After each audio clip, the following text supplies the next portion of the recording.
Student, in the last class I start the new chapter. That one is the diagrammatic presentation. And diagrammatic presentation में मैंने already आपको तीन type के diagrams explain कर दिए हैं. The bar diagram, in the bar diagram there are the simple bar diagram, multiple bar diagram and the subdivided bar diagram.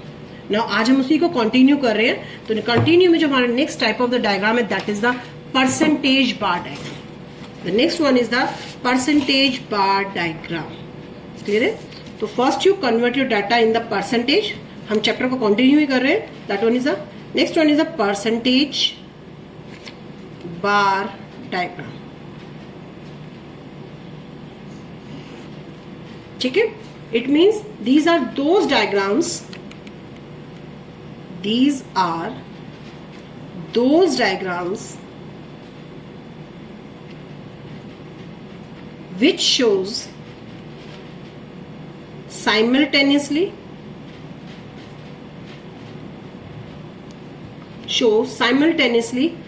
different parts of the values of a set of a data in terms of percentage.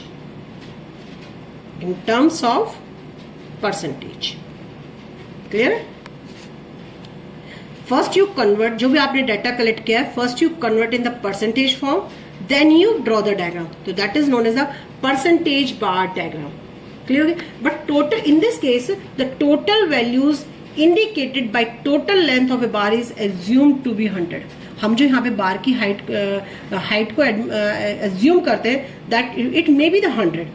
और जो उसके अंदर हम part value show करेंगे, तो each part जो भी हमने इसके अंदर show, these parts may be shaded with in the different colours, और जो डिफरेंट स्लैंटिंग लाइंस, डॉटेड या शेडेड, आप जो भी करना चाहते हो. But the percentage bar diagrams are used. आखिर हम परसेंटेज बार डायग्राम्स मोस्टली कब यूज करते हैं? The percentage bar diagrams are used generally when the values are of the high magnitude. अगर हमारे पास वैल्यूज बहुत थाउजेंड्स में है, तो उन थाउजेंड्स को यहाँ पे प्लॉटिंग करने में थोड़ा मैं एक अट्रैक्टिव मैनर नहीं लगता, अच्छा सा नहीं लगता. तो हम उस डाटा को थोड़ा सा चेंज कर लेते हैं परसेंटेज में, देन यू ड्रॉ दैट. तो जब हमारे पास जो वैल्यूज बहुत हाई होती हैं, वेरिएबल्स की जो वैल्यू बहुत हाई होंगी, in this case we use the percentage bar diagram. Now we show the one example of the percentage bar diagram. See here, suppose करो मेरे पास 2 फैमिलीज के एक्सपेंडिचर्स है. क्लियर है? नाउ मंथली एक्सपेंडिचर है, example में ले रही हूं. The monthly expenditure of family A and B in percentage. ठीक है? क्लियर हो गया? सी है. Now start. अब हमारे पास सबसे पहले आइटम्स ऑफ एक्सपेंडिचर. फैमिली ए, यहां पे है इनकम ₹25,000. ठीक है? यहां पे हम इसका परसेंटेज कैलकुलेट करेंगे. नाउ द परसेंटेज एक्सपेंडिचर, यहां पे सेकेंड फैमिली आ गई हमारे पास, फैमिली बी, जिसकी इनकम है ₹40,000. फिर हम यहां पे इसका परसेंटेज एक्सपेंडिचर कैलकुलेट करेंगे. नाउ सी है, जो भी हमने डाटा कलेक्ट किया था ना, first we present in the tabular form. तो यहाँ पे आ गया. सपोज करो उसने फूड पे जो मेन आइटम्स मेरे लिए, food, clothing, house rent, miscellaneous and the last one is the savings. Done. 10,000 on the family A spend ₹10,000 on the food items, 5,000 on the clothes, 4,000 is a house rent in this case.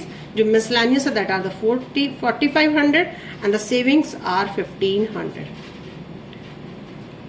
ठीक है? Total खर्चा हमारा 25,000 हो गया. Now second case में family B की income 40,000 थी. He spent ₹12,000 on the food items, 10,000 on the cloth items, 6,000 is the rent, 8,000 is miscellaneous and the savings are 4,000. ये हमारे पास गिवन डाटा होगा. पेपर में आपके पास ये गिवन डाटा होगा. first you convert these values in the percentage form. कि out of the 25,000, if he spend the 10,000 on the food items, तो what is the percentage there? I think आपको percentage calculate करना आता होगा कि out of the 25,000 अगर उसने 10,000 अपनी foods पे expenditure किया तो what is the percentage expenditure? That is the 40, 20, 16, 8 and 6. 100% it is equals to that 100. This is the expenditure. Income का 40% foods पे, 16% rent पे, 6% is the saving. Now same हम इधर निकालेंगे. इधर हमारा परसेंटेज आ रहा है 30%, 25%, 15%, 20% and 10% now here 100. तो अब हम जो डायग्राम प्लॉट करेंगे वो इन दो वैल्यूज की करेंगे. अब हम इन वैल्यूज को प्लॉट नहीं करेंगे तो इनकी वैल्यूज बहुत ज्यादा हाई है, तो हमने इसको एक स्मॉल वैल्यू में कन्वर्ट करना इन द परसेंटेज फॉर्म. अब हम जो डायग्राम प्लॉट करेंगे वो इसमें प्लॉट करेंगे. तो सेम सब डिवाइडेड बार डायग्राम के टाइप से है कि एक बार बनाएंगे उसमें पार्ट वैल्यू शो करेंगे, बट इस केस में जो परसेंटेज बार डायग्राम आएगा दोनों बार की हाइट सेम आएगी क्योंकि दोनों का ही टोटल 100 है. दोनों के अंदर की वैल्यूज में डिफरेंस आएगा. तो सब डिवाइडेड बार डायग्राम और परसेंटेज बार डायग्राम में यही मेन डिफरेंस है कि अगर सिंपल सब डिवाइडेड बार डायग्राम बनाए जो एक्चुअल वैल्यूज लेके बनाएंगे उसमें जो height of the bar that is the very, but in the percentage bar diagram the height of the bar may be same. Now start. अब हम इसका डायग्राम प्लॉट कर रहे हैं. सी है, मैं यहीं पे प्लॉट करूंगी डायग्राम नीचे इसके. नाउ सी है, हेडिंग यही आएगा आपका, डायग्राम का हेडिंग यही जाएगा, monthly expenditure of family A and B in the percentage form. ठीक है, नाउ स्टार्ट करते हैं. फैमिली ए, यहां पे हम लिखेंगे फैमिली ए और यहां पे हम लिखेंगे फैमिली बी.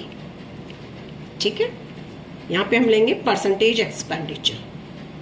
देन तो अब हमारे पास जो पता है 100 है तो हम 20-20 का गैप ले लेते हैं. 20, 40, 60, 80, 100.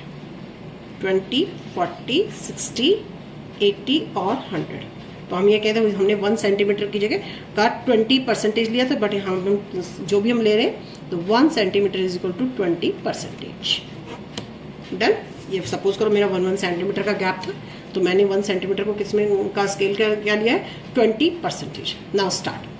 फैमिली ए का फूड पे कितना परसेंटेज था 40%. तो दिस इज द फूड. अब यहां पे हम इंडेक्स भी बनाएंगे. Food, cloth, house rent, miscellaneous and savings. ठीक है, तो हम क्या करते हैं इसको स्लैंटिंग लाइन दे देते हैं, क्लोथ्स को डॉट दे देते हैं, हाउस रेंट को स्लिपिंग लाइन दे देते हैं, मिसलेनियस को ब्लैंक छोड़ देते हैं और सेविंग्स को हम शेड कर देंगे. देन 40 में कितना प्लस किया 20. क्लोथ का शेयर कितना था 20, लेकिन 40 में एडिशन कर दिया 20, दैट इज 60. बट ये जो गैप है क्लोथ, तो क्लोथ का तो केवल यही वैल्यू है तो it shows the 20%, it shows the 40%. Now the next one is 16, that is the house rent. So 60 plus 16 76. It means here this is the house rent. अब आपको यहाँ पे मेंशन करने की जरूरत नहीं है. It shows the food, it shows the cloth, it shows the house rent. The next is 76 plus 18, 94. That is a miscellaneous. Miscellaneous को हमने blank छोड़ दिया. And the 94 के बाद that is a saving,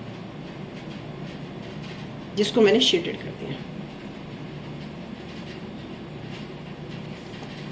The total values, total percentage 100.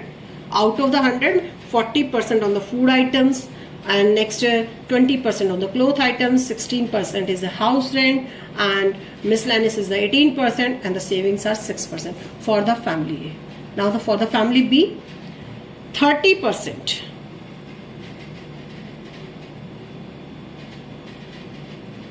ठीक है, 30%, 25% is the on the cloth item, तो 30 plus 20, 55.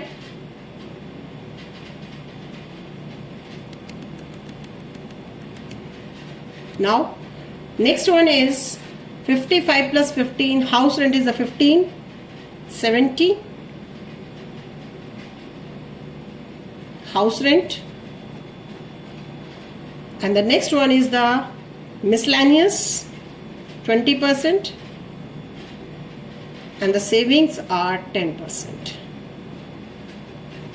See, in the family case of the family B, savings are 10%, so it shows the 10%. Miscellaneous 20%, it shows the 20%. 15% is the rent, it shows only the 15%. Now 15%, okay. Now 25% of food, clothes, and food is the 30%. So this is the, आपने देखा इस diagram में the height of the both the bars will be same. So in the percentage bar diagram, the height of the bar is always same, but the part it is also shows the part values. So first you convert the percentage, then you draw the percentage values. ठीक है, तो this is the example of the percentage bar diagram. The next one is the pie diagram. The next one is the pie diagram.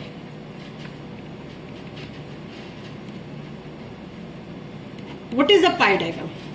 Pie diagram में if you show your data in the circular form, अगर हम datas को circular form में present करते हैं, अभी हम सारे डायग्राम्स को बार में प्रेजेंट कर रहे थे, this are the example of the bar diagram. But what is the meaning of the pie diagram? If you show your data in the circular form, so that is means the pie diagram. Pie diagram is a circle. It is a circle. It is a circle divided into various segments showing the percentage value, the percent values of a series. Clear है? Now it is the example, it is the pie diagram. Or you show, when you show datas in the circular form, अगर आप अपने available data को circular form में present कर रहे हो, it is means it is the pie diagram. Now but here are the some steps कि what is the steps here. तो फर्स्ट जो हमें स्टेप है कि पहली बात तो जो सबसे पहली बात है कि हम इसे कंपास की हेल्प से बनाएं तो ज़्यादा अच्छा रहेगा. इसमें हमें पहले अवेलेबल डाटा के लिए दो स्टेप्स को मेन रखना पड़ता है. First, convert the values of various components into percentage values of the total. सबसे पहले जो आपके पास वैल्यूज हैं आप उनको परसेंटेज में कन्वर्ट करेंगे. This is the first step कि आपको अवेलेबल डाटाज को सबसे पहले आपको परसेंटेज में कन्वर्ट करना पड़ेगा. डन हो गया. एंड आफ्टर दैट आपको जो वैल्यूज को फिर कन्वर्ट करना है डिग्रीज में, क्योंकि सर्कुलर एक सर्कल कितने डिग्री एंगल कितने डिग्री का होता है, 360 डिग्री का. तो अब हमें उसके अंदर वैल्यूज को शो करना है. तो सबसे पहले आपको परसेंटेज में वैल्यूज को कन्वर्ट करना है. The second step is the percentage values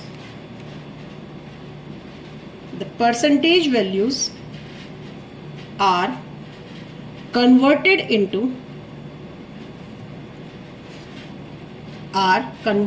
into corresponding degrees in the circle. Degrees in the circle. कि फिर जो वैल्यूज हमने किए हैं उसको हमें कन्वर्ट करना है करस्पॉन्डिंग डिग्रीज में. क्लियर हो गया. उसके बाद हमारी टोटल वैल्यूज का सम टोटल आएगा, जो टोटल डिग्रीज का सम टोटल आएगा वो 360 डिग्री आना चाहिए. ठीक है. अब हम इसको कैसे करेंगे देखेंगे. नाउ 1%, अब कैल्क चेंज कैसे करेंगे मैं वो आपको बता रही हूँ. 1% value is represented by 360 degree upon में 100 और you say the 3.6 degree. ठीक है, तो अगर हम इसको ऐसे करें तो सीधी सी बात है, so multiply each percentage value with 3.6 to get size of angles. Size of angles. Now मैं आपको एक एग्जांपल शो कर रही हूँ, आपको उस एग्जांपल से बहुत अच्छे से क्लियर हो जाएगा. Now we take the example. ठीक है, सपोज करो हमारे पास मीडियम ऑफ ट्रांसपोर्ट है, मीडियम ऑफ ट्रांसपोर्ट. ठीक है, हमारे पास प्राइवेट व्हीकल्स हैं, हमारे पास टैक्सीज हैं, हमारे पास बसेस हैं और हमारे पास ऑटो रिक्शा है. Done. Private vehicles, taxi, buses and auto rickshaw. Clear. Number of vehicles कितने हैं हमारे पास? नंबर ऑफ व्हीकल्स 4200, 4200 और यू से दैट 2000, 1800 और 2000. It means total number of vehicles हमारे पास कंट्री में 10,000 है. ठीक है. सी, ये डाटा आपके पास अवेलेबल होगा, गिवन होगा. ये डाटा आपके पास गिवन है. क्लियर हो गया. अब हमें इसका पाई डायग्राम ड्रॉ करना है. पेपर में draw the pie diagram to represent the following medium of transport in a town. एक टाउन है हमारे पास, उसमें ये मीडियम ऑफ ट्रांसपोर्ट है. अब हमें इसको परसेंटेज, अब हमें इसे पाई डायग्राम में शो करना है. मतलब एक सर्कल के अंदर, ये सर्कल के अंदर वेरियस सेगमेंट्स बनाने हैं, उसके अंदर उसकी वैल्यूज को पुट करना है. तो कैसे पुट करें? अब टोटल व्हीकल्स हमारी कंट्री, एक टाउन में 10,000 है. तो सबसे, अब हमें बस दो कॉलम मेन बनाने हैं. तो सबसे फर्स्ट है the percentage values. Out of the 10,000 अगर 4,200 प्राइवेट व्हीकल्स हैं तो कैसे परसेंटेज निकालेंगे? 4200 अपॉन में 10,000 इंटू में 100. परसेंटेज ऐसी तो कैलकुलेट करते हैं, गिवन वैल्यू अपॉन में टोटल वैल्यूज इंटू में 100%.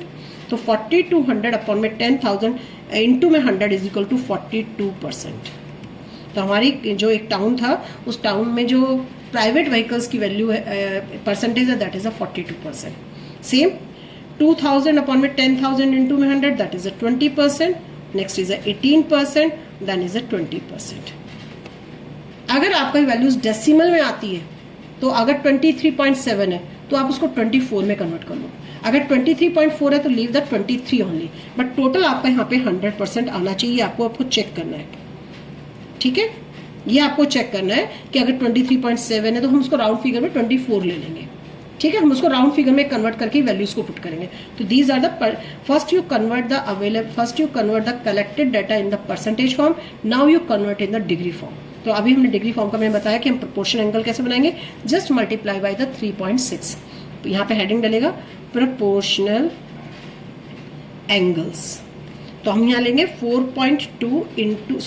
42 मल्टीप्लाई में 3.6, दैट इज द 151.2 डिग्री.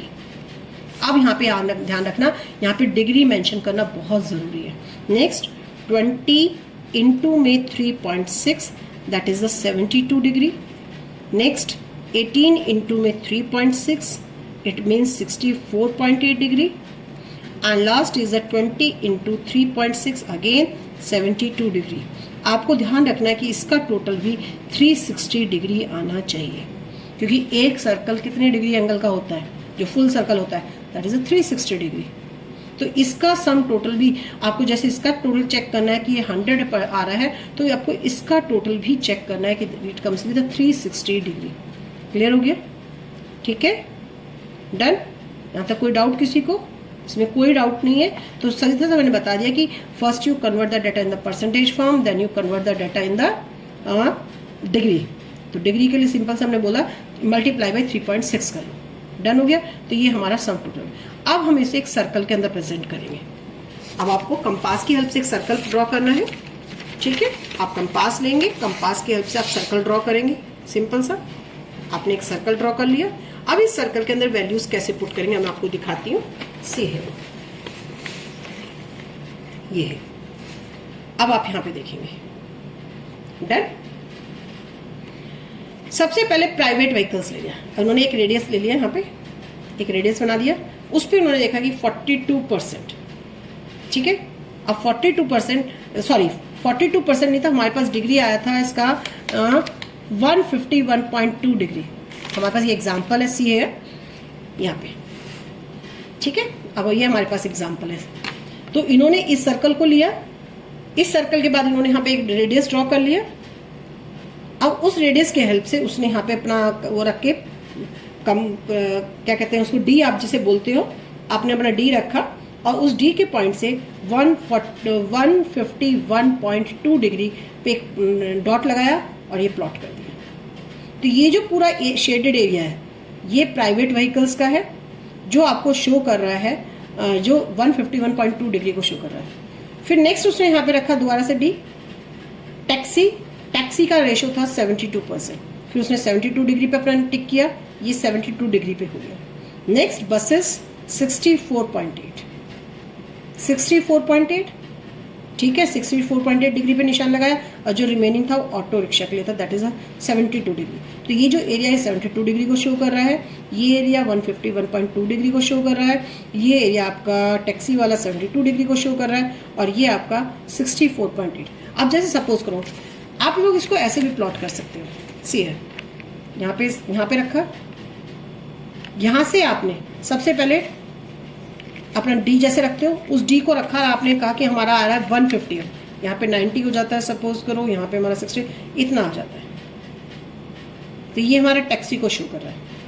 अब जो डी का जो बेस लाइन है वो फिर वापस यहाँ पे रख ली, फिर यहाँ से उसके एंगल को शो कर दिया।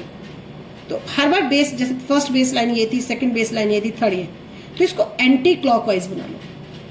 इसको हम एंटी क्लॉकवाइज ड्रॉ कर सकते हैं, ठीक है।